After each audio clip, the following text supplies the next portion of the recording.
Hey guys, how's it going? And welcome back to another Star Citizen video. Now, with the new update that's just come out and the new players from the Free Fly event, I wanted to talk about a couple of tips and tricks that I've found to be pretty useful in 323. So if you're a new player or a returning one, hopefully this video will be useful for you too. Now, don't forget to give us a like and a subscribe, so let's get into it. First of all, you're going to die. Whether it's to other players, NPCs, or bugs, it's going to happen. Star Citizen is still in alpha, so it's important to keep in mind that you will encounter various bugs in the game. So walking into the game with the mindset of it is what it is probably the way to go. The first thing you should do when you get in the game after waking up on whatever planet you've chosen is head to whatever station is nearby or a station that you know you'll be visiting a lot and set that station as your respawn point so that when you do inevitably die, you have a much easier time of getting back into the game. To do this, all you have to do is go to a medbay, which will be on the same floor as the ship terminal lobby place. Then you can go to this terminal here if you like, which will tell you to go to a specific room, or you can go and find one of these terminals and you can change your respawn point here. So we go to the terminal, smash the F key, and then we click this button here, and then we confirm this, and boom. Now when we die, we're going to respawn here instead of the planet, saving us a bunch of time so we don't have to take the tram and leave atmosphere, which depending on your main ship can be a major hassle. So it's a great idea for when you're just starting, going and changing your respawn point to a station or somewhere that's not a planet ideally. So there have been quite a few changes to the controls in 323, but to be helpful, they have given us little control tips, which you can see on the bottom right on the screen, which will give you the relevant hotkeys for the situation you're in, which can be pretty helpful if you forget which key to press in the moment. There is also now a hotkey that lets you take your helmet off or put it back on, which I think is super cool for when we need to eat and drink. So instead of having to do it the old way, which was going into your inventory, placing your helmet into your inventory, exiting your inventory, drinking or eating, then going back into your inventory, putting your helmet on, and then you're good to go. Whereas now we can just use Alt and H, left Alt and H, that is, to remove our helmet or put it back on again. And to make things even easier, they put the hotkey in the bottom right corner just in case you forget whenever you're holding something that you can eat or drink. And as we all know, wearing a helmet is a really important thing to do in this game, so one way of being able to tell whether you're wearing a helmet or not without looking at yourself is by looking at your HUD.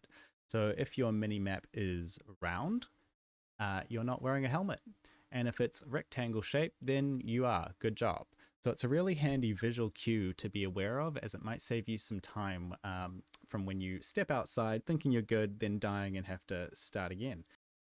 Now, some interactions require us to tap F instead of holding F, like some doors and the pilot's chair and those kinds of things are all tap instead of hold. However, there are still some doors that if it's got multiple options, like when you're inside an elevator wanting to choose which hangar you're going to, you're going to still hold F and use your mouse like you used to.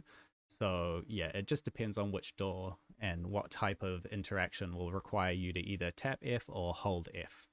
And to access the interaction menu, we now press left Alt and F, where you'll find things like your emotes, more interaction options, and things like that, so that's pretty cool. And the inventory also has a cool new trick where if you hold the I key instead of tapping it, it will show you what you currently have equipped on your body. So things like weapons, magazines, consumables, backpack inventory. It even shows you what armor you're currently wearing. So it's a really cool little way to see what you've currently got on you at the time. The crouch and prone keys have also been switched around, so it's left control to go prone and C to crouch. But if you want to change those back around, you can go to the settings and find them here. It's pretty easy. Okay, master modes. So I want to try and keep this as simple as possible because At first, it seemed pretty complex, but it's really not. So there are two main modes. There is SCM mode, which I like to think of as attack mode, and flight mode. So to switch between the two modes, you hold the B button. Now, in the SCM mode or attack mode, your flight speed is reduced to around 250 meters per second, but it gives you access to your weapons and shields and things like that. So if you're going to be doing any fighting in your ships, you're going to be in the SCM mode. However, if you're wanting to fly faster or quantum jump, you'll need to be in flight mode. While in either of these modes, you can use the middle mouse button to switch between its sub-modes. So in attack mode, using the middle mouse will change between your main guns, your missiles, and scanner. While in flight mode, you can switch between your quantum jump to see the quantum jump points, your scan mode, or just normal flight mode, which removes the quantum points, but lets you fly fast. So to recap, two main modes, which are changed by holding B, and three little sub-modes, which are changed by clicking the middle mouse wheel. Simple. So in quantum mode, we now click the left mouse button to initiate quantum travel instead of holding B.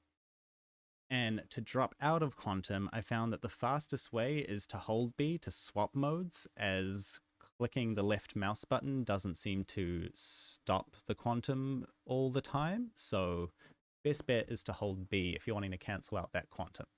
This method of changing between your flight modes is also really good if you're trying to slow down. If you're like me and you often coming in way too hot towards a station, swapping between these modes will limit your speed. So that's a really good way to do an ultimate space break, if you will.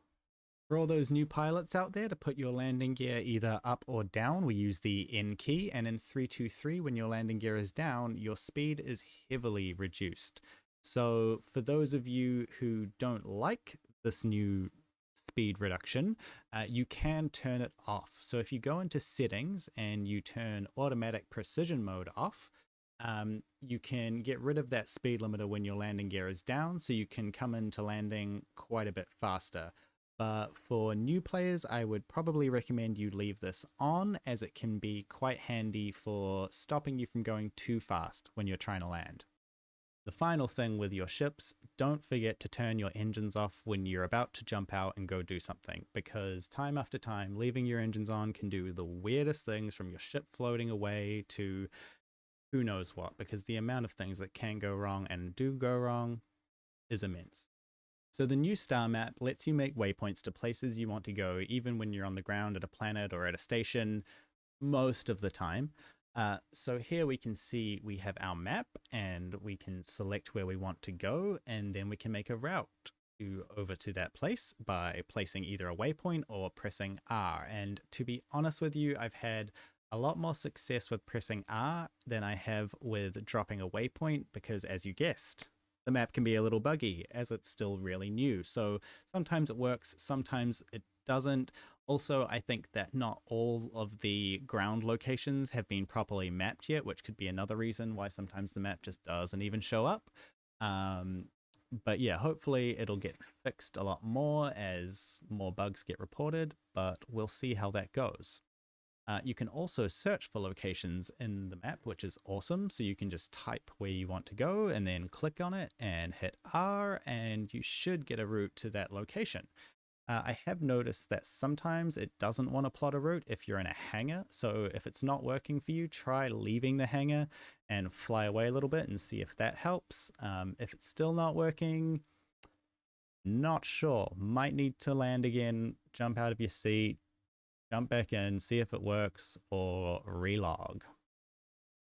There are heaps of places in this game that you can loot free stuff from, so don't forget to explore everything while you're out there.